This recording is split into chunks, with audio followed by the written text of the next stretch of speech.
Princess Bride, S. Morgenstern's classic tale of true love and high adventure. The Good Parts version, abridged by William Goldman. Part 5, the announcement, Section 4. Inigo. In the mountains of central Spain, set high in the hills above Toledo, was the village of Arabella. It was very small, and the air was always clear. That was all you could say that was good about Arabella. Terrific air.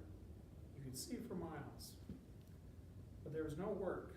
The dogs overran the streets, and there was never enough food. The air, clear enough, was also too hot in daylight, freezing at night. As to Inigo's personal life, he was always just a trifle hungry. He had no brothers or sisters, and his mother had died in childbirth. He was fantastically happy. Because of his father, Domingo Montoya was funny-looking and crotchety and impatient and absent-minded and never smiled. Inigo loved him. Totally. Don't ask why. There really wasn't any good one reason you could put your finger on. Oh, probably Domingo loved him back, but love is many things, none of them logical. Domingo Montoya made swords. If you wanted a fabulous sword, did you go to Domingo Montoya? If you wanted a great balanced piece of work, did you go to the mountains behind Toledo? If you wanted a masterpiece, a sword for the ages, was it Arabella that your footsteps led you to? Nope. You went to Madrid, because Madrid was where lived the famous Yesti. And if you had the money and you had the time, you got your weapon. Yesti was fat and jovial and one of the richest and most honored men in the city. And he should have been. He made wonderful swords, and noblemen bragged to each other when they owned an original Yesti. But sometimes, not often, mind you, maybe once a year, maybe less, a request would come in for a weapon that was more than even Yesti could make. When that happened, did Yesti say, "Alas, I am sorry, I cannot do it"? Nope. What he said was, "Of course, I'd be delighted. 50% down payment, please, the rest before delivery. Come back in a year. Thank you very much." The next day, he would set out for the hills behind Toledo. "So, Domingo," Yesti would call out when he reached Inigo's father's hut. "So, Yesti," Domingo Montoya would return from the hut doorway. Then the two men would embrace, and Inigo would come running up, and Yesti would rumple his hair, and then Inigo would make tea while the two men talked. "I need you," Yesti would always begin. Domingo would grunt. "This very week I have accepted a commission to make a sword for a member of the Italian nobility. It is to be jewel encrusted at the handle, and the jewels are to spell out the name of his present mistress, and no." That single word and that alone, but it was enough. When Domingo Montoya said no, it meant nothing else but. Inigo, busy with the tea, knew what would happen now. Yesti would use his charm. No. Yesti would use his wealth. No. His wit, his wonderful gift for persuasion. No. He would beg, entreat, promise, pledge. No. Insults, threats. No. Finally, genuine tears. No. More tea, Yesti? Perhaps another cup, thank you. Then big, "Why won't you?" Inigo hurried to refill the cups so as never to miss a word. He knew they had been brought up together, had known each other 60 years. He knew that they had been brought up together, had known each other 60 years. Had never not loved one another deeply, and it thrilled him when he could hear them arguing. This was the strange thing. Arguing was all they ever did. Why? My fat friend asks me why. He sits there on his world-class ass and has the nerve to ask me why. Yesti, come to me sometime with a challenge.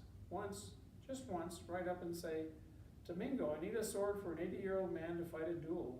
And I would embrace you and cry, yes. Because to make a sword for an 80-year-old man to survive a duel, that would be something. Because the sword would have to be strong enough to win, yet light enough not to tire his weary arm.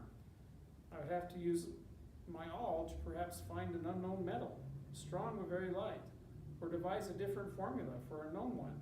Mix some bronze with some iron and some air in a way ignored for 1,000 years. I would kiss your smelly feet for an opportunity like that, fat Yesti. But to make a stupid sword with stupid jewels in the form of stupid initials, so some stupid Italian can thrill his stupid mistress, no, that I will not do. For the last time I ask you, please, for the last time I tell you, I am sorry. No. I gave my word the sword would be made, Yesti said. I cannot make it. In all the world, no one can but you, and you say no. Which means I've gone back on a commitment, which means I've lost my honor, which means that since honor is the only thing in the world I care about, and since I cannot live without it, I must die. And since you are my dearest friend, I may as well die now, with you basking in the warmth of your affection. And here Yesti would pull out a knife. It was a magnificent thing, a gift from Domingo on Yesti's wedding day. Goodbye, little Inigo, Yesti would say then. God grant you your quota of smiles. It was forbidden for Inigo to interrupt. Goodbye, little Domingo, Yesti would say then. Although I die in your hut, and although it is your own stubborn fault that causes my ceasing, in other words, even though you are killing me, don't think twice about it. I love you as I always have, and God forbid your conscience should give you any trouble. He pulled open his coat, brought the knife closer, closer. The pain is worse than I imagined, Yesti cried. How can it hurt when the point of the weapon is still on an inch away from your belly? Domingo asked. I'm anticipating. Don't bother me. Let me die unpestered. He brought the point to his skin, pushed. Domingo grabbed the knife away.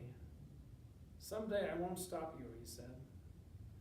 Inigo, set an extra place for supper. I was all set to kill myself, truly. Enough dramatics.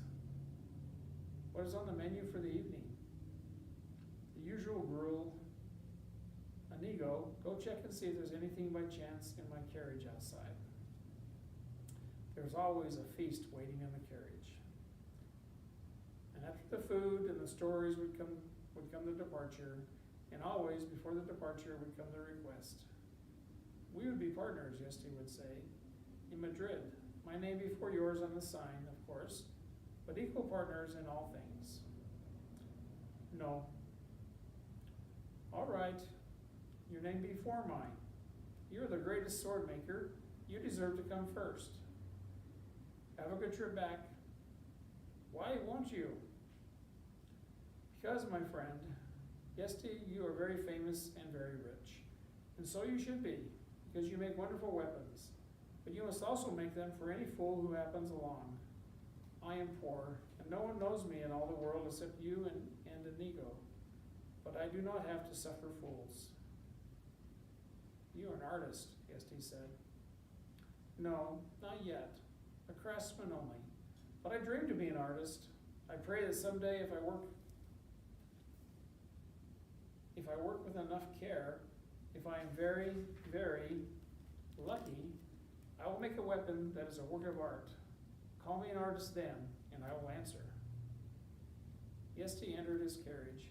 Domingo approached the window, whispered, I remind you only of this.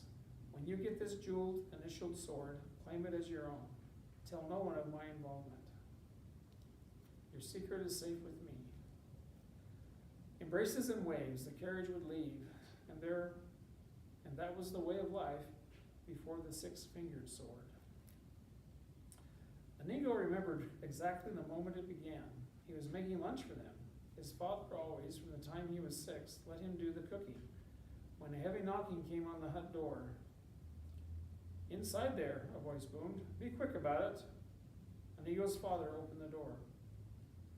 "Your servant," he said. "You are a sword maker," came the booming voice. "Of distinction. I have heard that this is true." "If only it were," Domingo replied. "But I have no great skills. Mostly I do repair work. Perhaps if you had a dagger blade that was dulling, I might be able to please you. Anything more is beyond me." Inigo crept up behind his father and peeked out. The booming voice belonged to a powerful man with dark hair and broad shoulders who sat upon an elegant brown horse. A nobleman clearly, but Inigo could not tell the country. "I desire to have made for me the greatest sword since Excalibur." "I hope your wishes are granted," Domingo said. "And now, if you please, our lunch is almost ready, and I do not give you permission to move. You stay right exactly where you are, or risk my wrath, which, I must tell you in advance, is considerable. My temper is murderous. Now, what were you saying about your lunch?" "I was saying that it will be hours before it is ready. I have nothing to do, and I would not dream of budging." "There are rumors," the nobleman said, "that deep in the hills behind Toledo lives a genius, the greatest sword maker in all the world. He visits here sometimes. That must be your mistake. But his name is Yesti, and he lives in Madrid." "I will pay 500 pieces of gold for my desires," said the big-shouldered noble. "That is more money than all the men in all the village will earn in all their lives," said Domingo. "Truly, I would love to accept your offer, but I'm not the man you seek. These rumors lead me to believe that Domingo Montoya would solve any problem." "What is your problem?" "I am a great swordsman, but I cannot find a weapon to match my peculiarities, and therefore I am deprived of reaching my highest skills. If I had a weapon to match my peculiarities, there would be no one in all the world to equal me." "What are these peculiarities you speak of?" The noble held up his right hand. Domingo began to grow excited. The man had 6 fingers. You see, the noble began. "Of course," Domingo interrupted.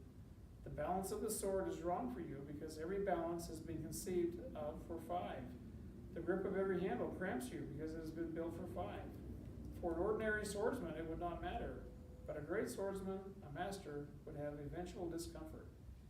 And the greatest swordsman in the world must always be at ease. The grip of his weapon must be as natural as the blink of his eye and cause him no more thought."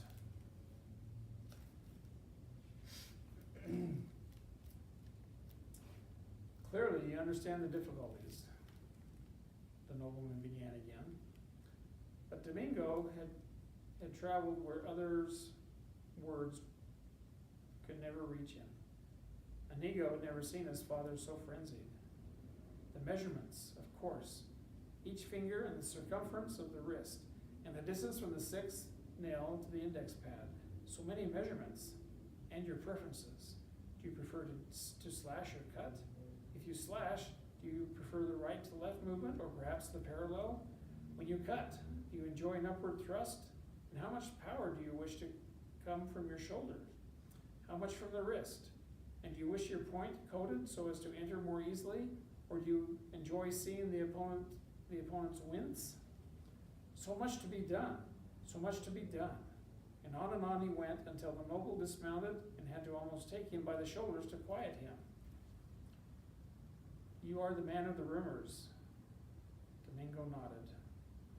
"And you will make me the greatest sword since Excalibur.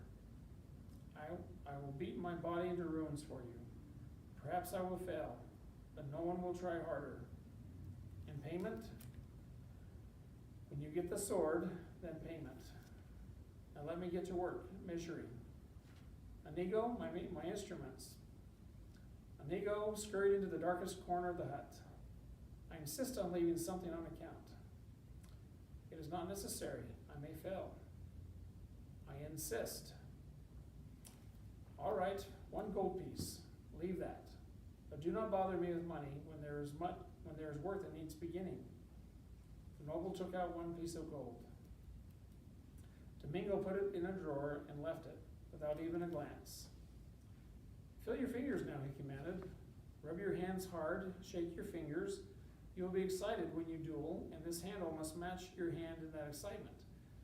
If I measured when you were relaxed, there would be a difference, as much as 1,000th of an inch, and that would rob us of perfection.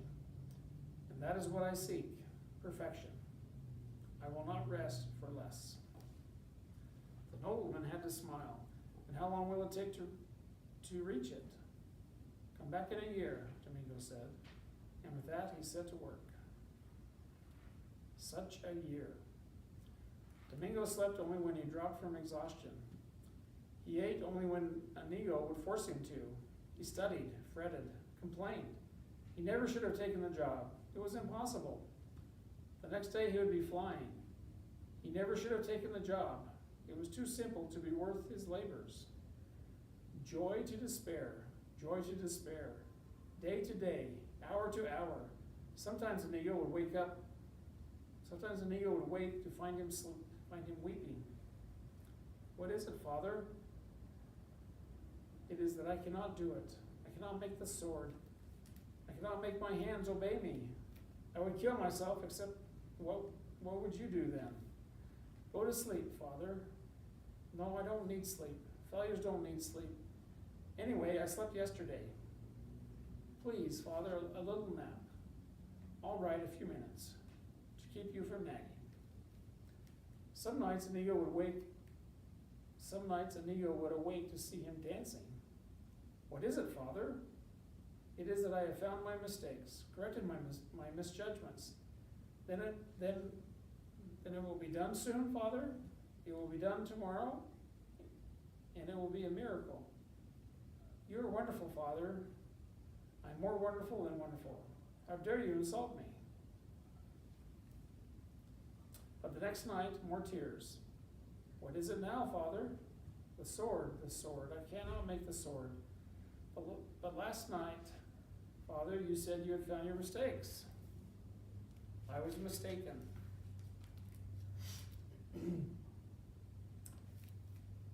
Tonight I found new ones, worse ones. I'm the most wretched of creatures. Say you wouldn't mind if I killed myself so I could end this existence. But I wouldn't mind, Father. I love you, and I would die if you stopped breathing. You don't really love me. You're only speaking pity.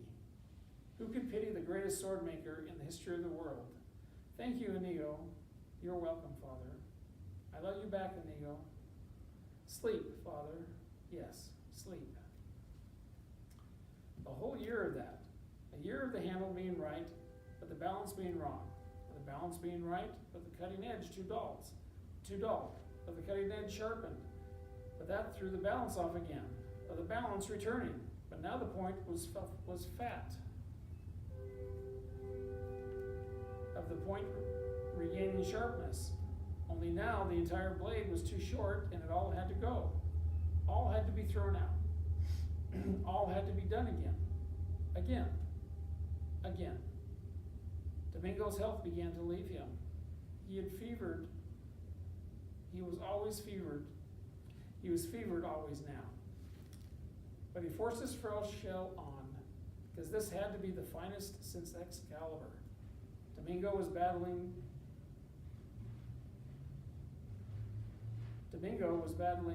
legend, and it was destroying him. Such a year. One night, Inigo woke up to find his father seated, staring, calm. Inigo followed the stare. The six-fingered sword was done. At last, Domingo whispered. He could not take his eyes from the glory of the sword. After a lifetime, Inigo, I am an artist. The big-shouldered nobleman did not agree. When he returned to purchase the sword, he merely looked at it a moment. Not worth waiting for, he said. Inigo stood in the corner of the hut watching, holding his breath. "You're disappointed?" Domingo could scarcely get the words out. "I'm not saying it's trash, you understand," the nobleman went on, "but it's certainly not worth 500 pieces of gold. I'll give you 10. It's probably worth that." "Wrong," Domingo cried. "And it is not worth 10. It is not worth even 1. Here." And he threw open the drawer where the 1 gold piece had lain untouched the year. "The gold is yours, all of it. You have lost nothing." He took back the sword and turned away. "I'll take the sword," the nobleman said. "I didn't say I wouldn't take it. I only said I would pay what it was worth." Domingo whirled back, eyes bright.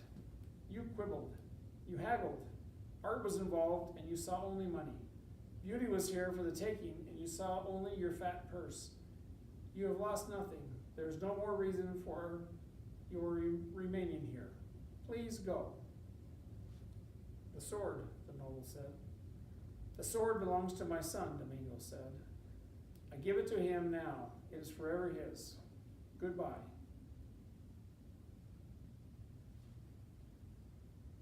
"You're a peasant and a fool, and I want my sword."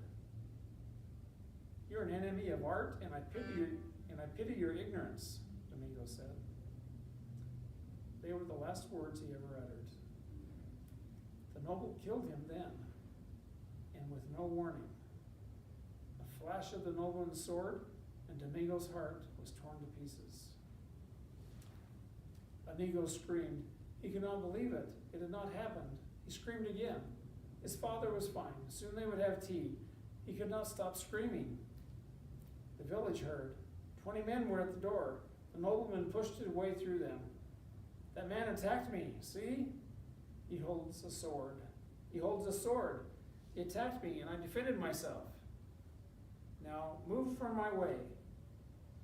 It was lies, of course, and everyone knew it. But he was a noble. So what was there to do? They parted, and the nobleman mounted his horse. "Coward," the nobleman whirled. "Pig!" Again the crowd parted. Inigo stood there, holding the 6-fingered sword, repeating his words. "Coward! Pig! Killer!" "Someone tend the babe before he oversteps himself," the noble said to the crowd. Inigo ran forward then, standing in front of the nobleman's horse, blocking the nobleman's path. He raised the 6-fingered sword with both his hands and cried, "I, Inigo Montoya, do challenge you, coward, pig, killer, ass, fool, to battle. Get him out of my way. Move the infant." "The infant is 10, and he stays," Inigo said. "Enough of your family is dead for one day. Be content," said the noble. "When you beg me for your breath, then I shall be contented. Now dismount." The nobleman dismounted. "Draw your sword." The nobleman unsheathed his killing weapon. "I dedicate your death to my father," Inigo said. "Begin." They began. It was no match, of course. Inigo was disarmed in less than a minute. But for the first 15 seconds or so, the noble was uneasy. During those 15 seconds, strange thoughts crossed his mind. For even at the age of 10, Inigo's genius was there. Disarmed, Inigo stood very straight. He said not a word, begged nothing. "I'm not going to kill you," the nobleman said, "because you have talent and you're brave, but you're also lacking in manners, and that's going to get you in trouble if you're not careful.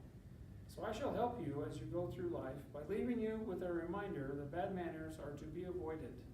And with that, his blade flashed 2 times. And Inigo's face began to bleed. 2 rivers of blood poured from his forehead to his chin, one crossing each cheek. Everyone watching knew it then. The boy was scarred for life. Inigo would not fall. The world went white behind his eyes, but he would not go. The world went white behind his eyes, but he would not go to ground. The blood continued to pour. The nobleman replaced his sword, remounted, rode on. It was only then that Inigo allowed the darkness to claim him. He awoke to Yesti's face. I was beaten, Inigo whispered. I failed him. Yesti could only say, sleep. Inigo slept. The bleeding stopped after a day, and the pain stopped after a week. They buried Domingo, and for the first and last time, Inigo left Arabella. His face bandaged, he rode in Yesti's carriage to Madrid, where he lived in Yesti's house, obeyed Yesti's commands. After a month, the bandages were removed. The scars were still deep red. Eventually, they softened some, but they always remained the chief features of Inigo's face. The giant parallel scars running one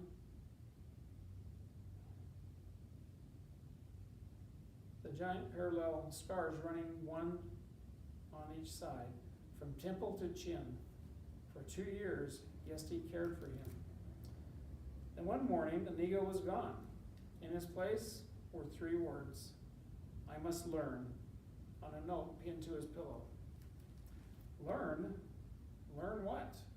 What existed beyond Madrid that the child had to commit to memory? Yesti shrugged and sighed. It was beyond him. There was no understanding children anymore. Everything was changing too fast, and the young were different. Beyond him. Beyond him. Life was beyond him. The world was beyond him. You name it, it was beyond him. He was a fat man who made swords. That much he knew. So he made more swords, and he grew fatter, and the years went by. As his figure spread, so did his fame. From all across the world they came, begging him for weapons. So he doubled his prices because he didn't want to work too hard anymore. He was getting old, but when he doubled his prices, when the news spread from duke to prince to king, they only wanted him the more desperately. Now the wait was 2 years for a sword.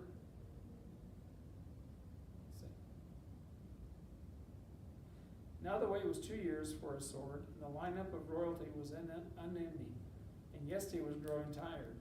So he doubled his prices again, and when that didn't stop them, he decided to triple his already doubled and redoubled prices, and besides that, all work had to be paid for in jewels in advance, and the wait was up to 3 years, but nothing would stop them. They had to have swords by Yesti or nothing. And even though the work on the finest was nowhere what it once was, Domingo, after all, no longer could save him. The silly rich men didn't notice. All they wanted was weapons, and they fell over each other with jewels for him. Yesti grew very rich and very heavy. Every part of his body sagged. He had only fat thumbs in Madrid. Dressing took an hour. Breakfast the same. Everything went slowly. But he could still make swords, and people still craved them. I'm sorry, he said to the young Spaniard who entered the shop one particular morning. The wait is up to 4 years, and even I am embarrassed to mention that price, or mention the price. Have your weapon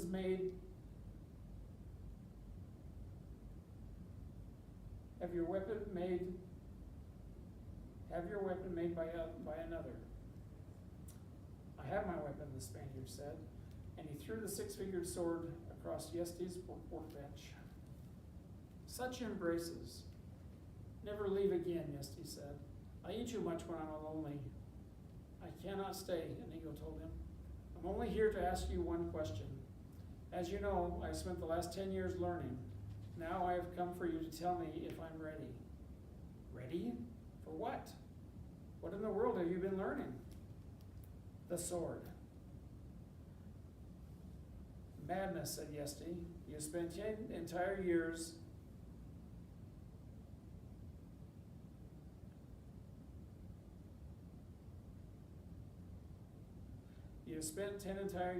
just learning to fence?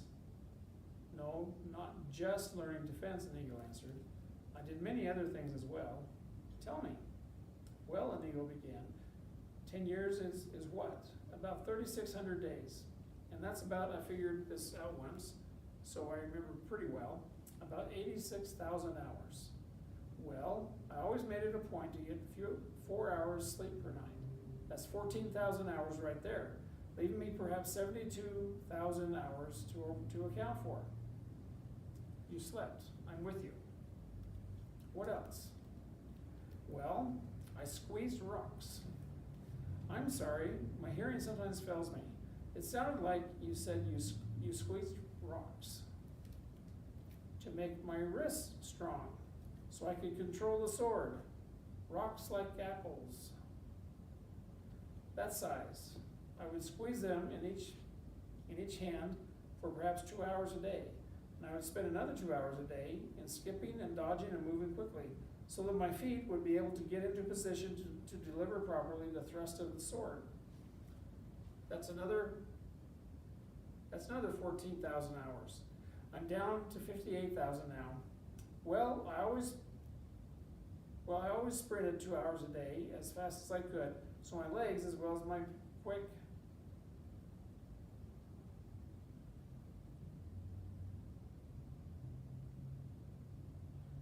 I always sprinted 2 hours each day as fast as I could, so my legs, as well as being quick, would also be strong.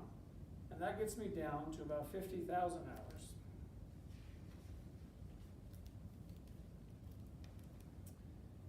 Yesti examined the young man before him.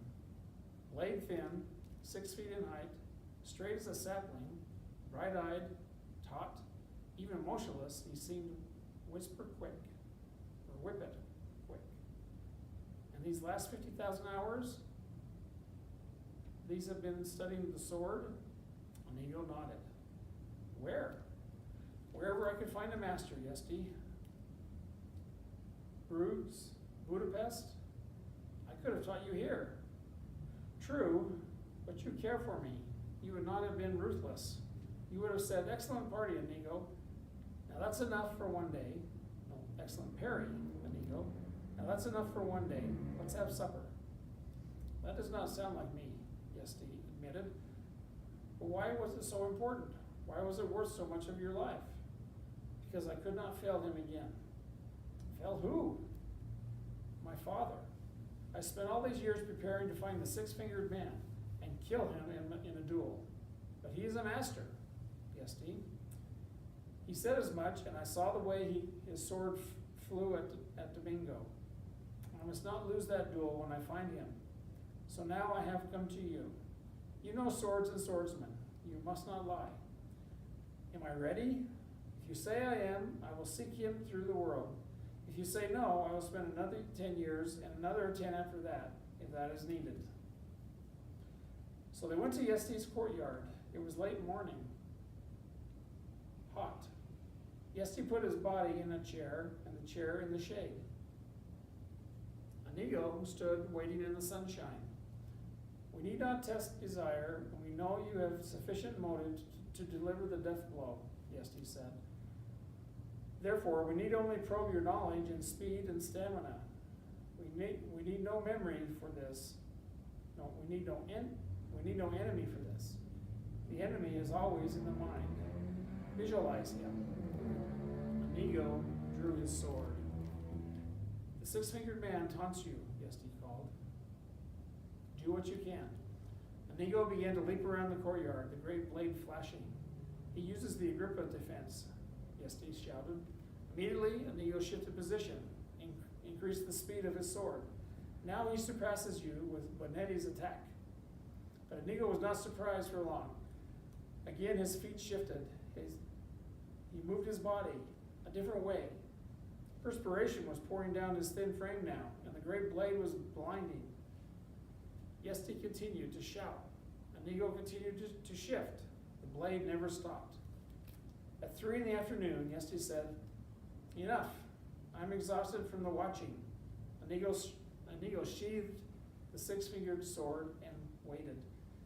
You wish to know if I feel you are ready to duel to the death, a man ruthless enough to kill your father, rich enough to buy protection, older and more experienced,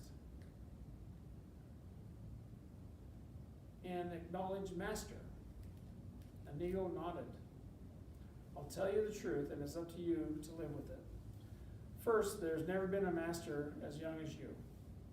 30 years at least before that rank has yet been reached, and you are barely 22. Well, the truth is, you are an impetuous boy, driven by madness, and you are now and you will never be a master.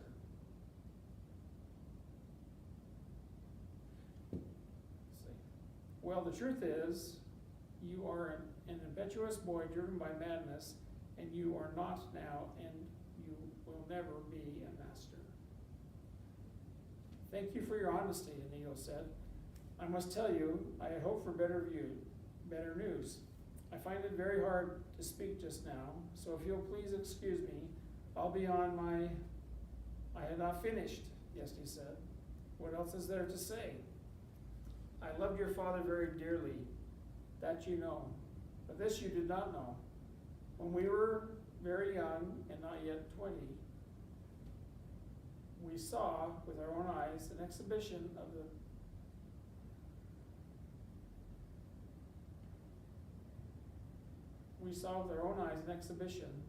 by the Corsican wizard Bastia. I know of no wizards.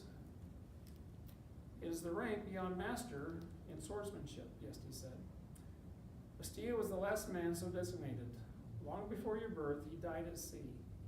There have been no wizards since, and you would never in this world have beaten him. But I tell you this, he would never in this world have beaten you. Inigo stood silent for a long time. I am ready then. I would not enjoy being the six-fingered man, was all Yesti replied. The next morning, Inigo began the track down. He had it all carefully planned in his mind. He would find the six-fingered man. He would go up to him. He would say simply, "Hello, my name is Inigo Montoya. You killed my father. Prepare to die." And then, oh then, the duel. It was a lovely plan, really. Simple, direct, no frills. In the beginning, Inigo had all kinds of wild vengeance notions, but gradually, simplicity had seemed the better way. Originally, he had all kinds of little plays worked out in his mind. The enemy would weep and beg. The enemy would cringe and cry. The enemy would bribe and slobber and act in every way unmanly. But eventually, those two gave way in his mind to simplicity. The enemy would simply say, "Oh yes, I remember killing him. I'll be only too delighted to kill you too." Inigo had only one problem. He could not find the enemy. It never occurred to him that there would be the least difficulty. It never occurred to him that there would be the least difficulty. After all, how many noblemen were there with six fingers on their right hands? Surely it would be the talk of whatever his vicinity happened to be. A few questions. Pardon, I'm not crazy, but have you seen any six-fingered noblemen lately? And surely sooner or later there would be an answering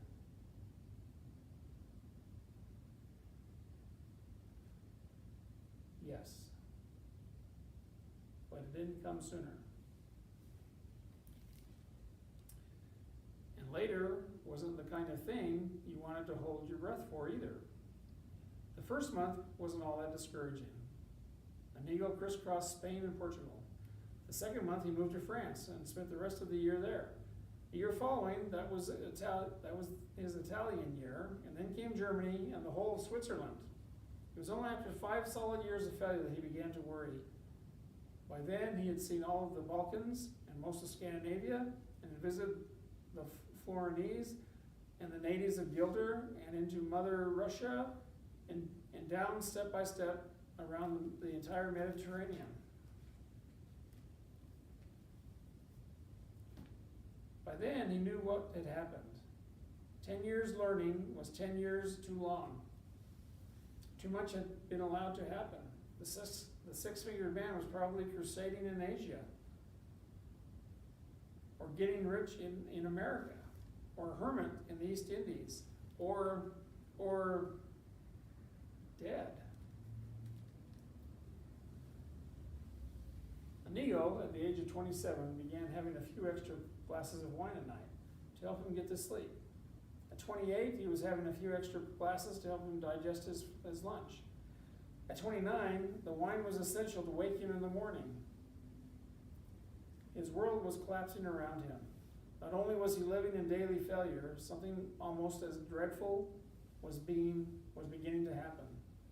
Fencing was beginning to bore him. He was simply too good. He would make his living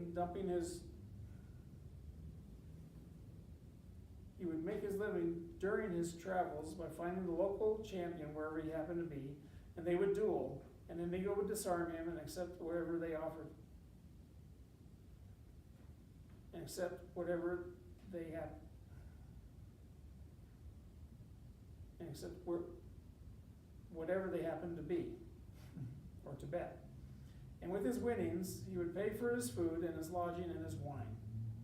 But the local champions were nothing. Even in the big cities, the local experts were nothing. Even in the capital cities, the local experts were nothing. There was no competition. Nothing to help him keep an edge. His life began to seem pointless. His quest pointless. Everything, without reason. At 30, he gave up the ghost. He stopped his search. Forgot to eat, slept only on occasion. He had his wine for company, and that was enough. He was a shell, the greatest fencing machine since the Corsican wizard was barely even practicing the sword. He was in that condition when the Sicilian found him. At first, the little hunchback only supplied him with stronger wine. But then, through a combination of praise and nudging, the Sicilian began to get him off the bottle. Because the Sicilian had a dream, with his guile,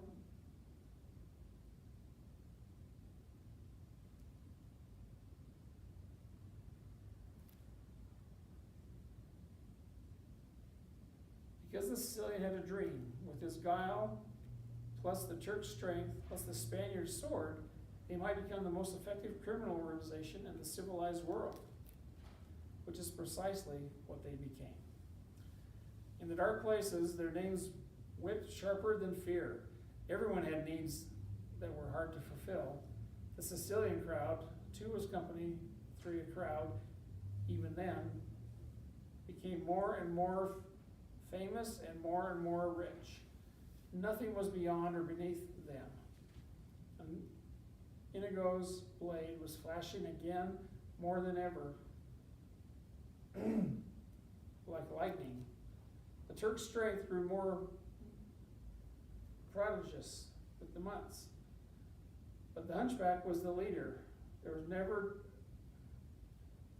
doubt without him. Inigo knew where he would be on his back, begging wine in some alley entrance. The Sicilian's word was not just law, it was gospel. So when he said, "Kill the man in black," all other possibilities ceased to exist. The man in black had to die.